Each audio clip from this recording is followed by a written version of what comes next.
Hello, hello, YouTube. Welcome to another exciting episode of Simon Says Wrestling with me, Simon. Thank you all so much for tuning in.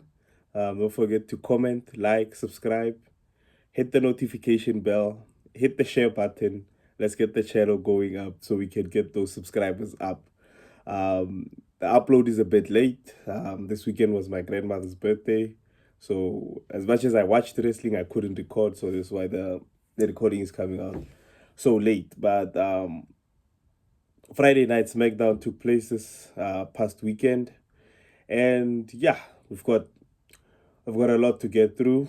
Um, some interesting developments in the women's tag team division. Finally, Solo Sokoa gave us a name. I don't think it's more. Is it a name or is it just something that he has a vision for?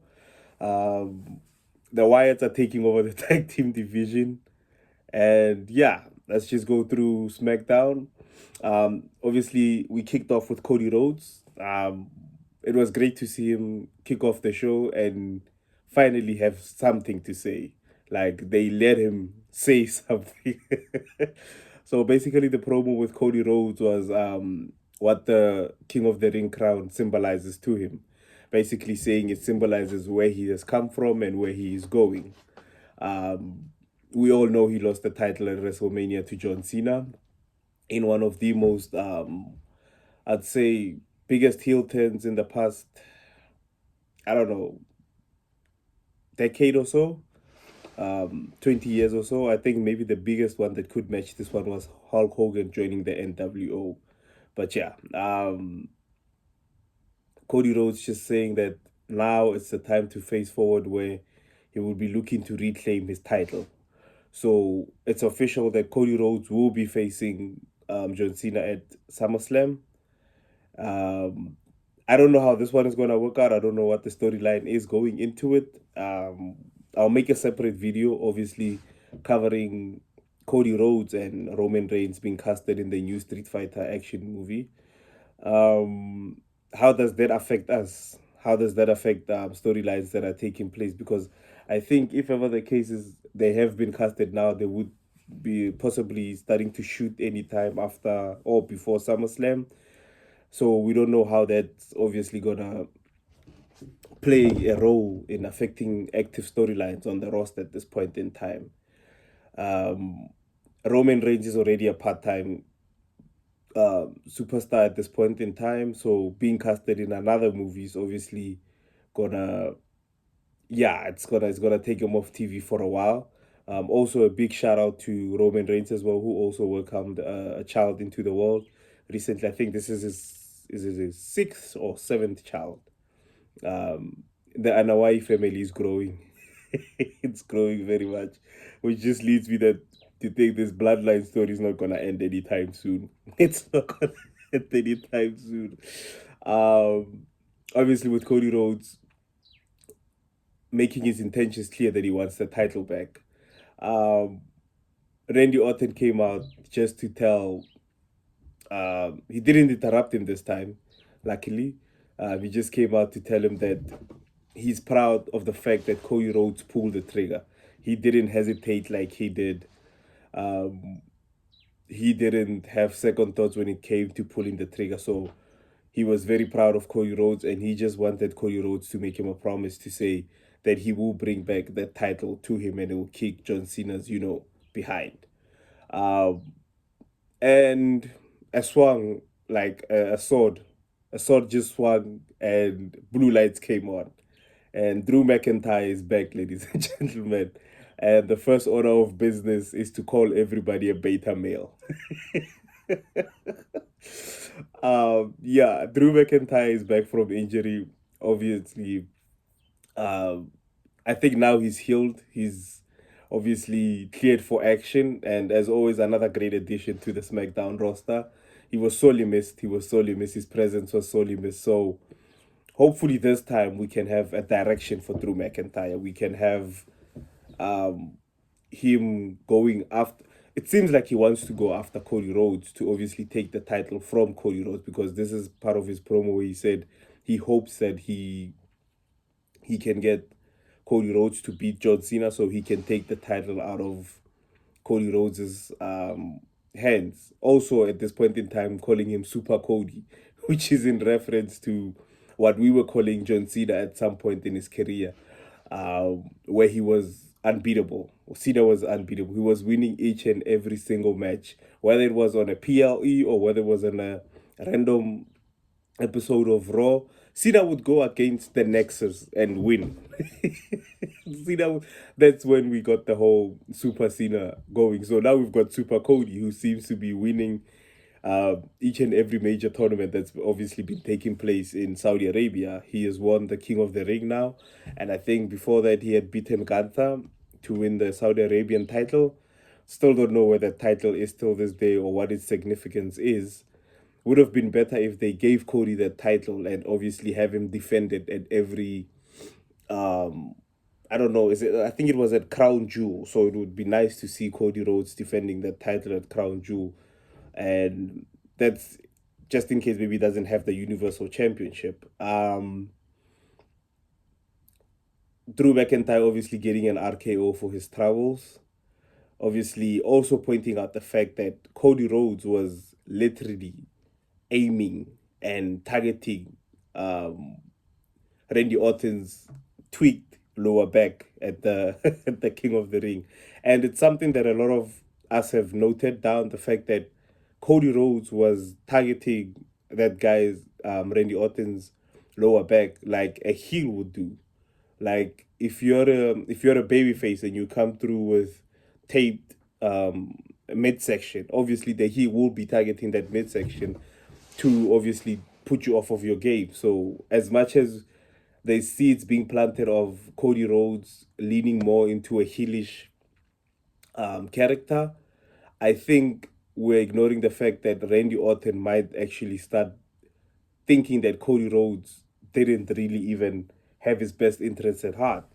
And we all know it's not true, but it would be interesting to see how Drew McIntyre can somehow, some way convince Randy Orton that um, Cody Rhodes has never been the baby face that he pretends to be. So the one angle that a lot of people that have been fighting Cody have been taking with him is the fact that he moves like a politician. He's about propaganda. He's about kissing babies.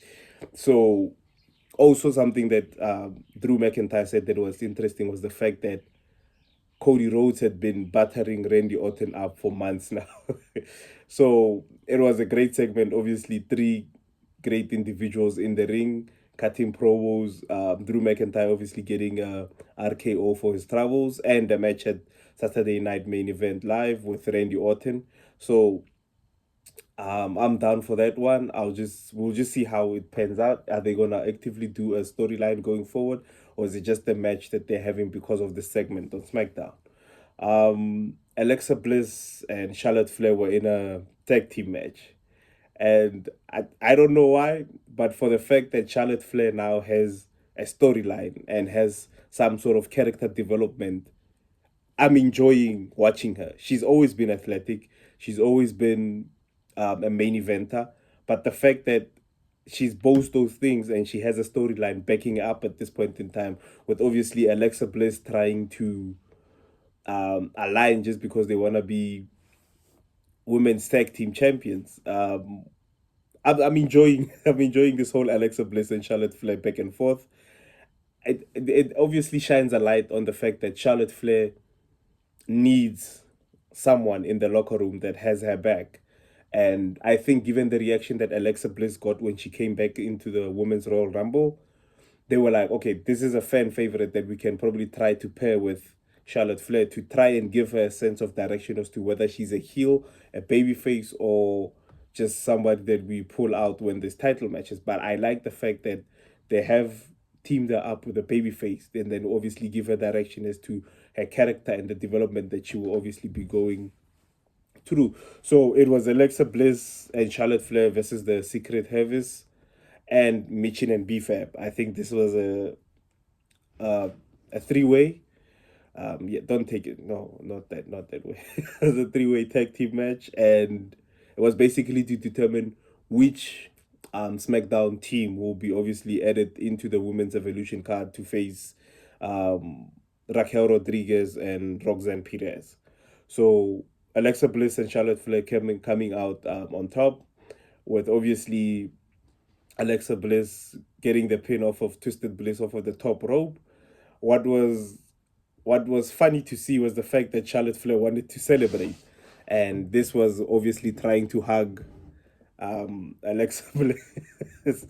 Well, she did hug Alexa Bliss. She had a flurry of excitement on her face to be obviously qualifying to go and try and get the women's tag title. So it's great to see that. I've never seen Charlotte celebrate the way that she did on SmackDown, and I'm loving the fact that we slowly just taking off of the layers and trying to build a character for Charlotte Flair, and which I think is the one thing that's always been missing from her. The one angle that they've been taking is the fact that she's the greatest athlete, and also the daughter of Ric Flair. Like, there's never been a storyline where she actively can obviously grow as a character, and she wasn't given that opportunity. But I'm liking the fact that they've paired her with Alexa Bliss, who obviously at this point in time with her gimmick can either go psychological with Charlotte Flair, or she can go comical with whichever sense that they're gonna take and whichever direction they're gonna take. Alexa Bliss at this point in time is the perfect partner for Charlotte Flair. um the tag team division at SmackDown on the men's side is misbehaving, according to Nick Aldis. And at this point in time, these guys can't miss. Like, the SmackDown tag team division, I can't say this enough. These guys cannot miss at this point in time, because it doesn't matter how many times they go on TV. The fact that we're getting tag team matches that are of high caliber every single week, you will never get bored of seeing these guys on TV. And Nick Aldis, as a manager, I think managing the whole tag team division has been doing a great job. The show as a whole, and he made an 8-man tag team match, which I haven't seen in a while. Each a single member from every tag team in the locker room got one member in the team to go against the whole Wyatt Six. So yeah, that took place. The Wyatt Six came out on top, with obviously Johnny Gargano at some point just avoiding the smoke with Luke Harper, because he didn't want to get caught in all of that. He sacrificed one of the guys from, I think it was Saban. Yeah, he sacrificed Saban from Motor City Machine Guns, and obviously, which leads us to the Wyatt Six now qualifying to get a shot at the tag team championships. Um, a vignette or a video played of Julia, and she's basically just saying that she's ready for competition. And just with this vignette alone, she hasn't been in any matches, she hasn't been involved in any feud as of now. But the fact that they took the effort to make this makes that title feel important again. It almost makes it feel like it's been revived. This is like a problem that I've been stating with WWE for the past couple of months. They have this thing to give the title to whoever is the hottest at the time, but they don't have an active storyline to make it more relevant or make it more visible to the fan. But for the fact that they took the a time to obviously make a video package for Julia, stating that whoever is ready to step up is gonna get burned by the blue flame. Already, already you've got interest in the title. Who's gonna step up? Who's gonna be the one to obviously come up and challenge Julia for that title? And I think we can get a match for her, maybe at Evolution, for the title to be on the line. It will be great to see. And obviously, with her first defense, this will be the setting stone of what her matches will be going forward.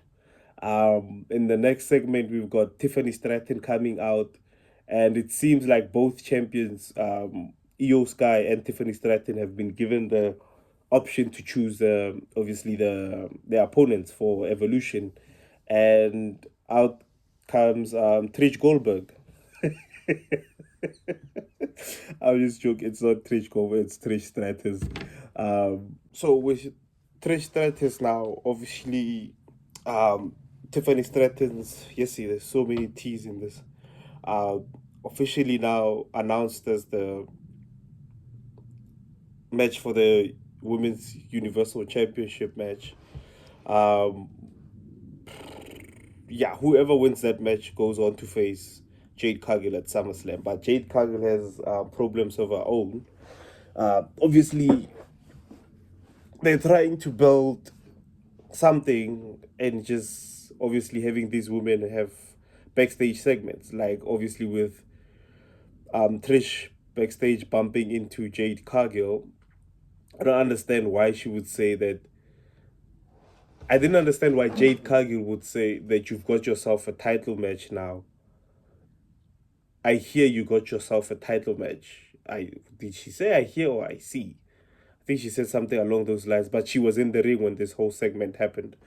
So could have just happened in the ring. She could have just said whatever she wanted to say to um, Trish in the ring and have it taken over. And at this point in time, is Tiffany Stratton, is she a baby face or is she a heel?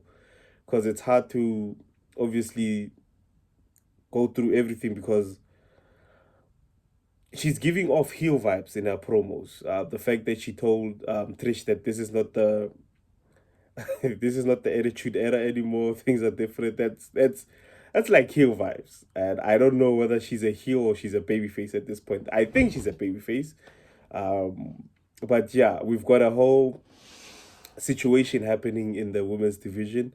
It looks like Jade Cargill is being set up to be the next champion, but with being the next champion, Jade Cargill obviously has some history and story that she needs to close up with Naomi.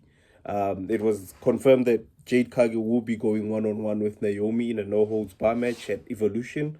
Another incident and like another classic added to the card. So at this point in time, the Evolution card is looking pretty well. It's looking like it's gonna be one hell of a main event, and we'll just see whether Naomi chooses to ruin Jade Cargill's run or she chooses to ruin the match with Tiffany. Um, Solo Sokoa obviously cutting his first promo as the United States champion. This is like after he got attacked from the beginning of the show, being yanked out of the car. Solo Sokoa was yanked out of the car, and I noticed that Jacob Fatu is a man shot. It's two men shot actually at this point in time. Um, but yeah, that's something that we're gonna go through like at the end of the show because the United States champion ended off the show on SmackDown, so that's a big deal. Um, he mentioned the fact that let me just make sure that I have this name correct, so I can actually okay.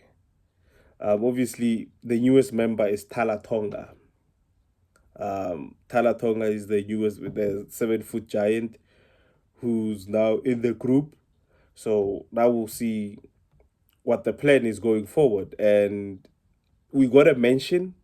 I don't know if it's the name of the group or if it's his idea of what that group stands for. He called it his family tree. Yeah. So I don't know whether the group of the name of the group is the family tree, or this is just him planting seeds of what he would like to have his family being remembered as. So I don't know. And the name family tree, I don't know. I, maybe it will grow on me as the weeks go, and maybe being used as he said it, MFTs. Sounds like a Bitcoin scam.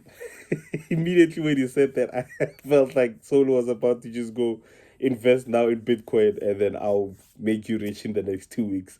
It felt like a Bitcoin scam, but we'll see how the name grows. If it does grow on us or not. Yeah, I don't know. I'm not sure about the name MFT or the family tree, but it is what it is. And he's making his intentions clear that he was there to celebrate that night.